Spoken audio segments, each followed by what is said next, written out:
अध्यक्ष जी, विधानसभा बंद ही कर दो। मैं तो कहता हूं सदन के गेट पर ताला लगा दो, बजट को जो है व्हाट्सएप पर डाल दो, नीतियों को प्रचार में लगा दो।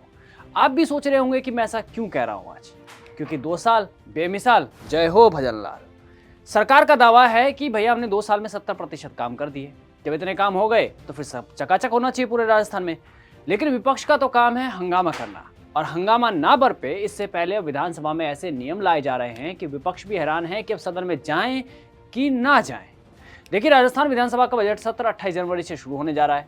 सत्र से पहले जहां विधायक प्रश्नकाल, शून्यकाल, ध्यानाकर्षण, स्थगन और पर्ची के माध्यम से जनहित के मुद्दे उठाते हैं, जनता से जुड़े सवाल पूछते हैं, मंत्रियों से सवाल पूछे जाते हैं, तो वही विधानसभा सचिवालय की ओर से जारी 2 सर्कुलर ने सदन में उठाए जाने वाले मुद्दों को लेकर अब एक नई बहस छेड़ दी है।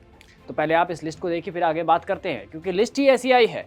अब विधायकों के सवालों में कटौती हो चुकी है। विधायक 5 साल से अधिक पुराने मामलों पर सवाल नहीं पूछेंगे। मंत्री जवाब दे या ना दे, बाध्यता नहीं होगी। सवाल राज्य जिला स्तर के नहीं होंगे। सवाल किसी 3 विशेष स्थान, विधानसभा क्षेत्र या तहसील स्तर तक ही रहेंगे। एक सवाल में 3 से 4 बिंदुओं से अधिक शामिल नहीं किए जा सकते हैं। विधायक प्रश्नकाल में तुच्छ विषयों से संबंधित प्रश्न ना पूछे। ध्यान रखिएगा, तुच्छ विषय। विधायक अभी पूछ रहे हैं कि आखिर ये तुच्छ विषय आखिर कौन से हैं। इतना ही नहीं, गाइडलाइन में पर्ची के माध्यम से उठाए जाने वाले मामलों को लेकर कहा गया कि यदि कोई विधायक पर्ची के जरिए कोई मुद्दा उठाता है तो जरूरी नहीं कि संबंधित मंत्री जवाब दे ही, मंत्री की इच्छा पर ही जवाब निर्भर करेगा। वहीं ध्यानाकर्षण और विशेष उल्लेख और स्थगन प्रस्तावों पर भी अध्यक्षीय व्यवस्था के तहत ही मंत्री जवाब देंगे। तो फिर सदन चलाने का आखिर मतलब क्या है? सवाल ये है, क्योंकि जब पर्ची से सवाल पूछे जाते हैं तो मंत्री से सवाल पूछे जाते हैं, उस संबंधित विभाग से सवाल पूछे जाते हैं कि भाई आखिर काम हुआ कि नहीं हुआ, बताइए, कुछ जानकारी दीजिए। कुछ सवाल रह जाते हैं जिन्हें पर्ची के माध्यम से उठाया जाता है। अब जब मंत्री जवाब ही देने को बाध्य नहीं है तो सवालों का औचित्य क्या रह गया और विधानसभा का औचित्य क्या रह गया, जहां पे सबसे बड़ी बहस होनी चाहिए।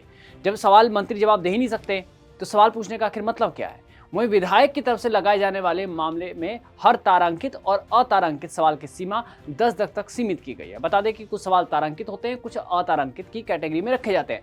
अब उनकी सीमा भी 10 है। और अब कैसे सवाल नहीं लगाए जाएंगे ये भी जरा जान लीजिए। ऐसे सवाल जिनका ताल्लुक किसी ऐसे विषय से ना हो जिसमें पदेन मंत्री संबंधित ना हो, उसमें कोई ऐसे शब्द ना हो जो प्रश्नकाल को सरल और सुबोध बनाने के लिए जरूरी ना हो, सवाल में अनुमान, व्यंग्यात्मक, मानहानिकारक कथन या गैर जरूरी विशेषण भी ना हो। यानी कि जो हम देखते थे व्यंग्य कसे जा रहे हैं, डोटासरा जी तंज कसा करते थे, ये इससे पहले किरोड़लाल मीणा तंज कसते थे, हनुमान बेनीवाल इस सदन में तंज कस के जाया करते थे, वो सब नहीं होनी चाहिए। उसमें राय जाहिर करने या काल्पनिक समाधान के लिए नहीं पूछा जाना चाहिए, यानी किस तरह की राय जाहिर नहीं करनी है या काल्पनिक समाधान भी नहीं बताना। सवाल में किसी व्यक्ति के पद या उसके सार्वजनिक उपस्थिति के अलावा उसके चारित्रिक आचरण पर कोई गैर जरूरी टिप्पणी ना हो। किसी ऐसे विषय की जानकारी ना मांगी जाए जो भारत के किसी भाग में क्षेत्राधिकार रखने वाले कोर्ट में विचाराधीन हो। सवाल बहुत ज्यादा लंबा ना हो और ऐसा कोई विषय ना हो जो मुख्यतः सरकार से संबंधित ही ना हो। हालांकि इनमें से कुछ चीजें जनता को भी पसंद आएगी और सदन भी अच्छे से चलेगा। वहीं प्रश्नकाल और शून्यकाल को लेकर विधानसभा सचिवालय ने हाल ही में 3 अलग अलग सर्कुलर भी जारी किए हैं। तीनों सर्कुलरों विधायकों को संबोधित है और इनमें प्रश्न पूछने की प्रक्रिया से लेकर विषय वस्तु तक को सीमित किया गया है। प्रश्न पूछने संबंधी सर्कुलर में साफ तौर पर निर्देश दिए गए हैं कि विधायक 5 साल से अधिक पुराने मामलों पर प्रश्न नहीं पूछ सकेंगे। यानी कि जो काम गहलोत राज में हुए होंगे या जो वसुंधरा राजे के समय में काम हुए होंगे उससे जुड़े कोई सवाल पूछे नहीं जाएंगे। यानी कि हाल के सवाल पूछने हैं। और हाल के सवाल क्या बनेंगे आप भी ज़रा सोच लीजिए, क्योंकि आधी नीतियाँ तो उसी समय की चल रही होंगी अभी। इसके अलावा सवाल राज्य जिला स्तर के नहीं होंगे, बल्कि उन्हें किसी विशेष स्थान, विधानसभा क्षेत्र या तहसील स्तर तक ही सीमित रह जाएगा। मतलब आप सोचिए कि अगर शिव विधायक रविंद्र सिंह भाटी ये जानना चाहें कि बाड़मेर में कितने ओरन काटे गए तो नहीं पूछ सकते, क्योंकि शिव विधानसभा में तो उनको जिला से मतलब नहीं है बाड़मेर के।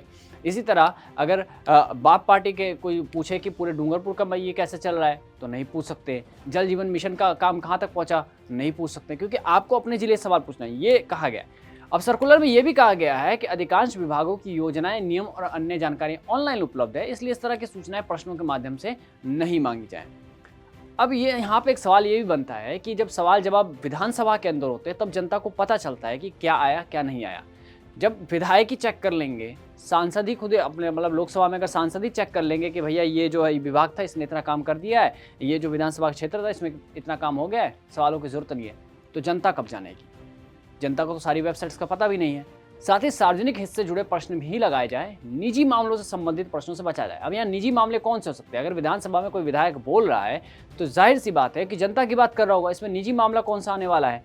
कमाल तो यह है कि देश की सबसे बड़ी संसद लोकसभा में सांसद किसी भी राज्य से जुड़ा राष्ट्रीय महत्व का प्रश्न पूछ सकता है। यहाँ तक कि पीएम से लेकर गृह मंत्री तक से सवाल पूछे जाते हैं लोकसभा के अंदर। लेकिन राज्य विधानसभा में विधायकों को अपने ही राज्य जिले से जुड़े प्रश्न से रोका जा रहा है।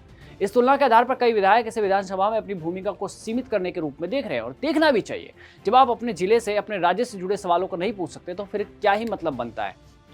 फिर तो यही है ना कि जैसे पंचायत चल रही है वैसे ही चलने दो आप।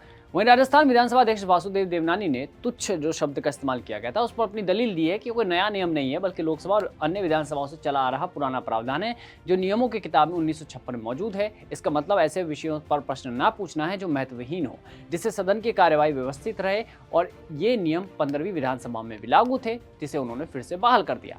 वहीं राजस्थान के पूर्व मुख्यमंत्री और मरुधरा की राजनीति के चाणक्य गहलोत ने इसे दुर्भाग्यपूर्ण बताया है। उन्होंने एक्स पर कहा कि राजस्थान विधानसभा के आगामी सत्र के लिए जारी किए गए दिशा निर्देश अत्यंत दुर्भाग्यपूर्ण और संसदीय लोकतंत्र की मूल भावना के विपरीत है। विधानसभा अध्यक्ष आपने किसकी सलाह से ऐसा फैसला किया, जिसको लेकर सभी विधायकों एवं जनता में प्रतिक्रिया तथा आक्रोश होना स्वाभाविक है।